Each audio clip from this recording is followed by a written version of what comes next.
Hello, it's me, Robert. I'm going to do a presentation of RBIm, or Realization Behavior Integration Model, and we are very seriously talking about things here. This is Simon, right? Yeah. Hello. Hello. Say hello to the people. Wave to them. Hello. Hello.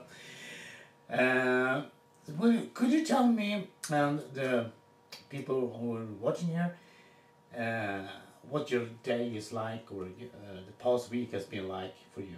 In your words, how is an ordinary or normal week for you in your experience? A normal week? Yeah. How do you feel about it? What's going on? Not much.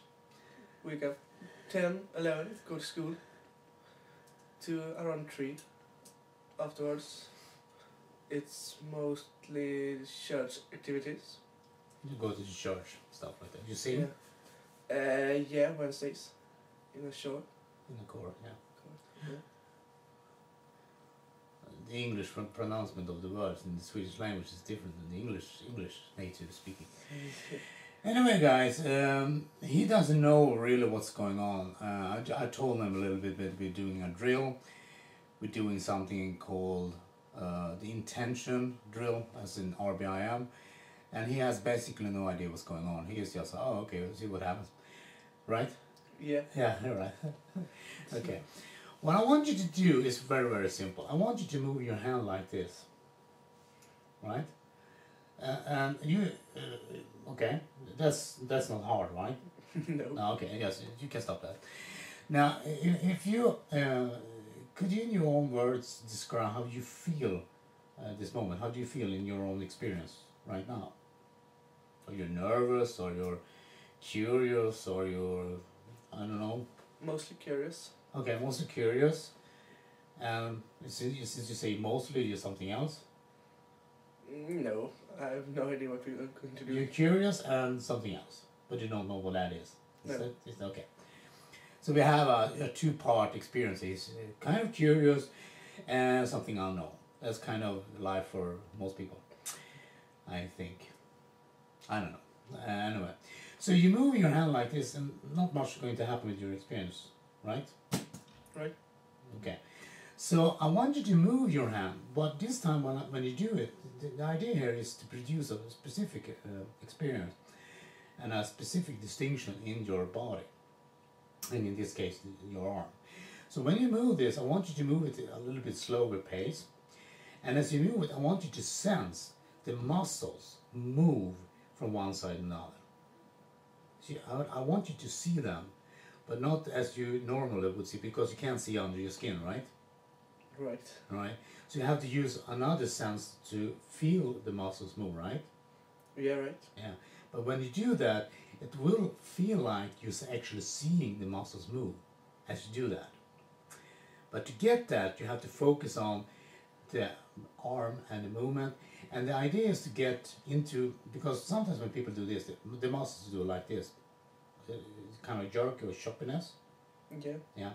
You don't want it. You don't pay attention to that. You just want to have one move and motion from this side to the next side, and it feels like one motion. But while you do this, I want you to sense the muscles move as you go from one side to the next side. You understand that? Yeah. Can you do that? Slower.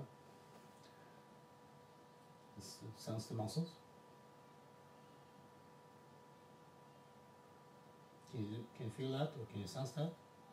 Yeah, a little bit. Yeah, a little bit. Yeah, I understand. This is the first time. Yeah. It's not very remarkable.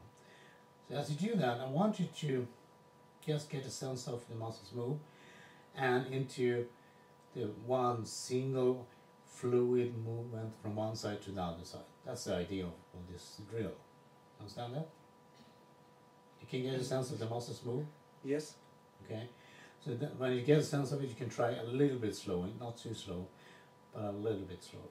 Can you sense that?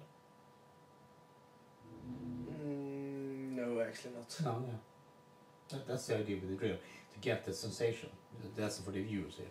So when you do that at home, people sometimes just do this, and So you know nothing is happening, and I say that's the point of the drill. If you just do this, nothing will happen because you haven't done anything. Because you want to produce the intention, and intention is a very specific experience because people normally don't have that access to that kind of intention. Intention is very specific. It's a body or somatic, they call body somatic sensation. And to get to that, you have to use your balance in your inner ear. There's a vestibular system, called the vestibular system. It keeps our body in balance into the gravity and earth and all that stuff. And we have this kind of balance in relationship to our environment. So when I'm having balance, it's just not the balance to when I'm sitting down, it's the balance to the tables and also I see the tables, right? But I can still close my eyes and move around in the room pretty much without going to the TV or a table or something like that. Or you understand that? Yeah, right. Okay. So you get a sense of this. Okay, let's do it again. And what I want you to sense is the muscles move. That's the key thing when we do this. You understand that? Yeah. Yeah. So what happens when you do that? I don't really know. I just feel the muscle. Yeah, you feel the muscle, yeah. Does something happen with your arm or hand? To get a different sensation in your hand or in the arm? No, actually not. It's the same as you started? It's get a little tense now. It gets a little tenser? Yeah. Yeah, okay, that's good. That will be normal for you. It's not so for everybody. It's different. So you get a little bit tenser? Where? Around here. Yeah, okay. So keep doing it for a moment. Just feel the muscles move. And the idea is to get a fluid movement, a single continuous movement from one side to the other side, right? Right. Right? And you want to get that sensation because when you get the sensation, it feels like you move one hand from the other side and it feels like one continuous movement. But you have to sense it. You can't see it. It's kind of a feeling sensation because you're using the vestibular system, and it is use the balance system and relationship system, building a distinction to produce this. If you just move your hand, nothing will happen. You have to actually sense the muscles move to get the intention and the effect. You understand that? Yeah. And typically what happens is when people do this, after a while, you see in the Tai Chi balls that people use in Tai Chi? Yes. 2 store balls, they move like this. And people are like, why are you doing? People are always sort of relaxing, they say, I'm relaxing. The idea is you don't need the steel balls or whatever. The drill is when they teach that in China or whatever they're teaching it, the people don't know what's going on. Because if you do this kind of movement, what happens is that you have to actively produce it. You do this, you get some benefit of it, but mostly people are going to get tired sooner or later, right? Because you're moving the muscles. They're going, oh, yeah, I'm going to get tired. Okay, so you have done this, okay? Yes. Do that again, slower. Focus on the your own muscles. Not mine, your own muscles. Yeah, I understand that. Yeah. So as you do that, does anything happen?